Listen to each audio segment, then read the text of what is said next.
2000 años de esperanza, 60 de realidad.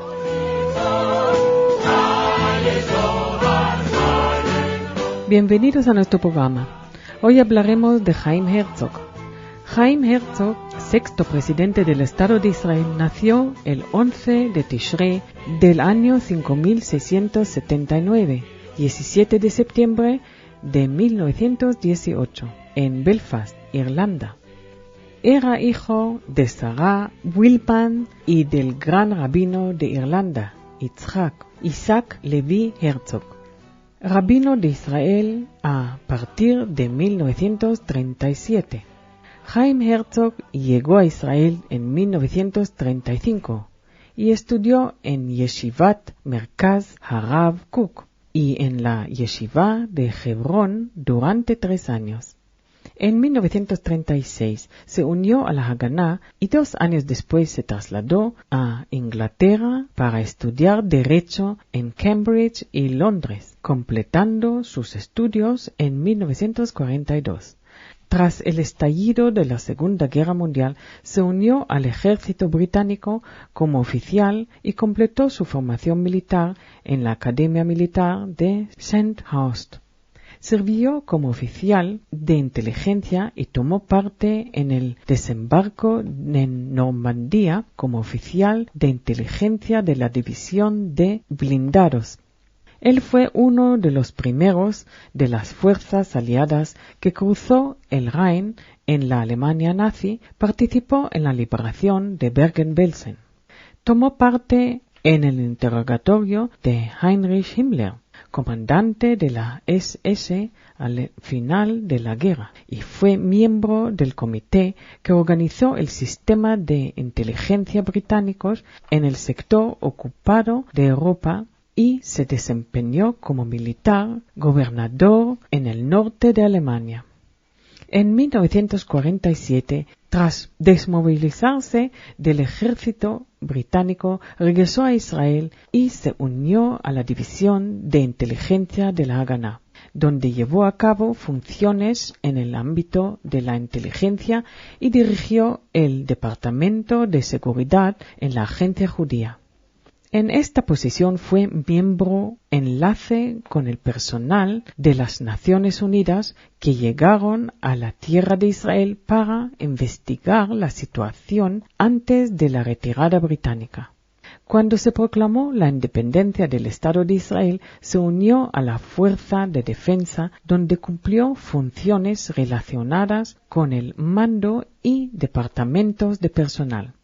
Durante la Guerra de la Independencia fue oficial de operaciones y de inteligencia de la 7ª División de Blindados y tomó parte en la Batalla de Latrun para abrir el camino a Jerusalén sitiada. En junio de 1948, Ben-Gurión le encargó el establecimiento de la División de Inteligencia Militar, primero como adjunto a la Isser Be'eri y después como oficial jefe de inteligencia. En ese cargo, Chaim Herzog creó el Cuerpo de Inteligencia de las Fuerzas de Defensa israelíes con sus diversas ramas y recursos. En julio de 1949 fue nombrado jefe de la Comisión de Servicios Secretos y entre 1950 y 1954 desempeñó el cargo de agregado militar en Washington. A su regreso a Israel entre 1954 y 1957 fue comandante de la Brigada de Jerusalén y entre 1957 y 1959 jefe del Comando Sur. Su carrera militar en puestos de alta responsabilidad para la defensa y seguridad del país fue en ascenso.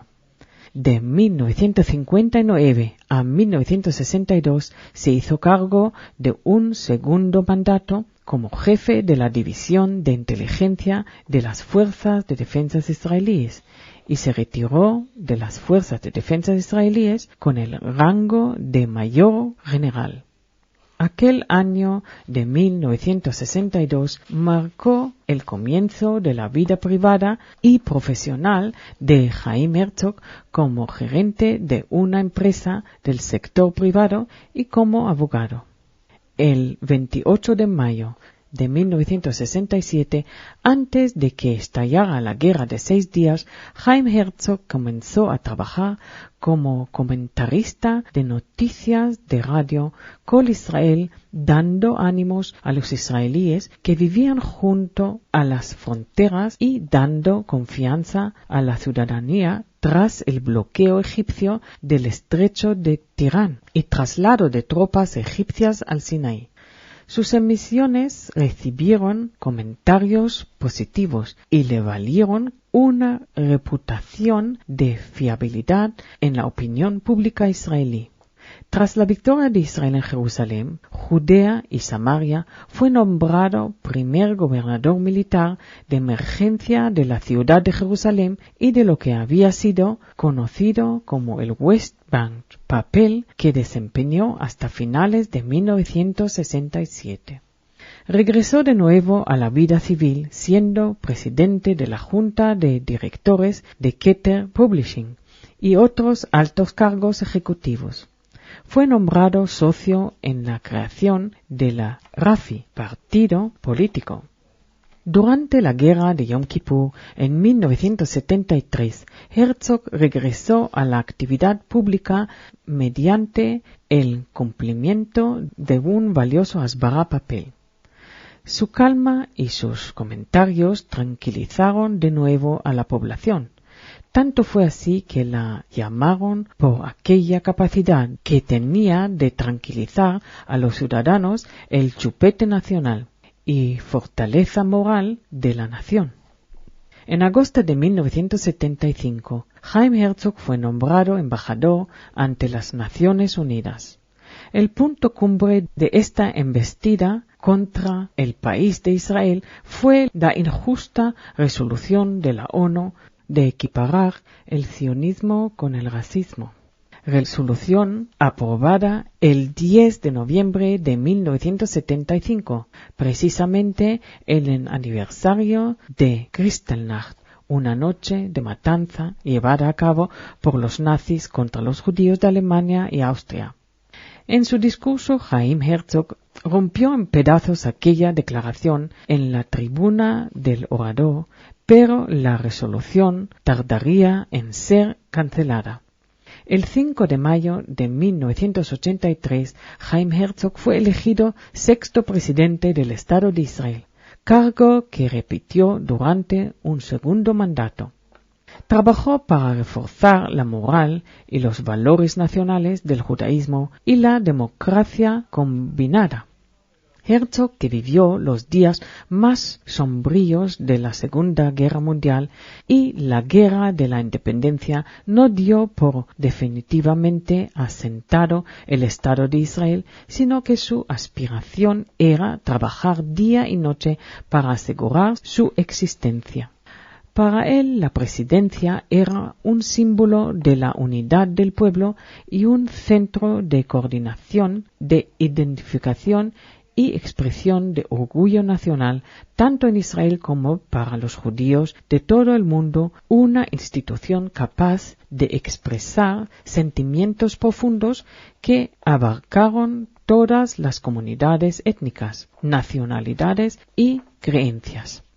Trabajó para rellenar lagunas y disipar temores entre los distintos sectores de la sociedad israelí. Su presidencia participó en todos los campos del esfuerzo nacional, siempre abierto a todas las cuestiones nacionales, entre ellos el cambio de sistema electoral, el racismo, los problemas sociales derivados de la vieja tensión entre religiosos y laicos, siendo puente entre las diversas comunidades étnicas. Tuvo especial interés en todo lo que se relacionaba con la absorción de inmigrantes, la integración de las minorías en la vida de Israel y los conflictos laborales. También trabajó arduamente para fortalecer los vínculos con la diáspora judía. Herzog fue cuidadoso a la hora de mantener contacto directo con los ciudadanos de todos los sectores de la vida, siempre abierto a escuchar sus necesidades, deseos y problemas. Fue sensible a las muchas solicitudes que fluyen a la residencia del presidente de todos los segmentos de la población. Vio pasar 6 gobiernos diferentes durante sus 2 mandatos. Vio pasar 6 gobiernos y 4 primeros ministros, Begin, Shamir, Peres y Rabin. Herzog fue invitado a visitar muchos países y utilizó esas visitas para explicar la posición de Israel al mundo, dando a conocer el mensaje de Israel con orgullo a la comunidad internacional. Durante su visita a España estuvo presente en el acto de reconciliación de España con sus hijos expulsados a finales del siglo XV. Durante la ceremonia que tuvo lugar en la Sinagoga de Madrid, don Juan Carlos calificó de entrañable para la corona aquel encuentro tras cumplirse los 500 años de la firma por Isabel la Católica de la Real Cédula de Expulsión. Entonces 2 de los descendientes de aquellos judíos que tuvieron que abandonar su país, los rabinos Yudá ben Asuli y Jajam Salomón Gaón, bendijeron al rey, cosa que Gaón hizo en ladino, diciendo: el que es todopoderoso, que bendiga y guarda, que engrandezca y eleva muy arriba a su majestad Juan Carlos I y a todos los que gobiernan este gran reinado de España. Agradecido, don Juan Carlos, que se puso en la cabeza la kipá, rindió homenaje a la fortaleza de espíritu de los sefaradíes y proclamó: Sefarad no es ya una nostalgia, sino un hogar en el que no debe decirse que los judíos se sientan como en su propia casa, porque los hispano-judíos están en su propia casa. Lo que importa no es la contabilidad de nuestros errores o aciertos, sino la voluntad de proyectar y analizar el pasado en función de nuestro futuro. El presidente de Israel, Chaim Herzog, que efectuó entonces su primer viaje oficial a España, sostuvo que su visita sellaba una reconciliación histórica entre el pueblo judío y el español. En la casa de Jacob, como se llama la sinagoga de Madrid, Herzog tuvo palabras elogiosas sobre la actitud de España con los judíos en tiempos de Franco, que según dijo, protegió a sus habitantes judíos durante la Segunda Guerra Mundial. Prestó ayuda a los refugiados de los Balcanes y se esforzó incluso en liberar a los judíos de origen español de los campos nazis de exterminio y ofreció albergue al mismo tiempo a los refugiados de Francia y de los Países Bajos. Digamos, para terminar, que Herzog falleció el 17 de abril de 1997 y descansa en el cementerio Monte Herzl en Jerusalén. Estaba casado con Aura Ambach, tuvo 3 hijos, uno de los cuales, Yitzhak Herzog, es miembro del Knesset desde 2006. Publicó numerosos libros y artículos sobre historia militar que fueron traducidos a muchos idiomas. Antes de su muerte logró completar su autobiografía Historia Viva. Gracias y hasta el próximo programa.